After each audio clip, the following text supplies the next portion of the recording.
18 কোটি মানুষের দোয়ায় আল্লাহর রহমতে ম্যাডাম বেঁচে উঠবেন এবং এই দেশের মানুষের বর্তমান যে পরিস্থিতি এবং পরিবেশ এবং বর্তমান যে অবস্থা, এই অবস্থা থেকে উত্তরণের জন্য আল্লাহ যেন তাকে আরো নেক হায়াতে, এমনকি আমাদের হায়াত থেকে নিয়ে ওনাকে যাতে আল্লাহ বাঁচিয়ে রাখে, আমরা এই দোয়াটাই করি।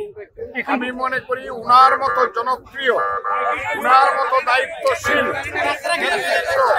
বর্তমান বাংলাদেশে ভীষণ প্রয়োজন। আল্লাহ যেন তাকে এই মুহূর্তে আমাদের কাছ থেকে নিয়ে না যায়, আমরা সবাই দোয়া করি। 18 কোটি মানুষ ম্যাডাম বেঁচে থাকুক।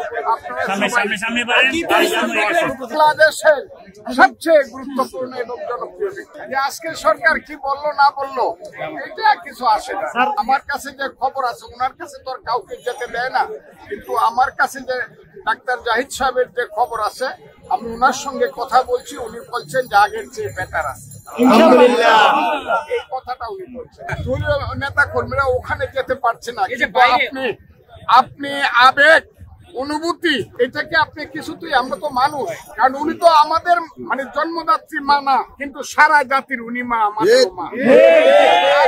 আমাদের যে আবেগ, সে আবেগটাতে তো আমরা কিছুতেই অবদমিত করে রাখতে পারি না, কারণ যারা আসে তাদেরকে কি করবেন বলেন, আমরা তো জাতি হিসাবে আবেগ প্রবণ।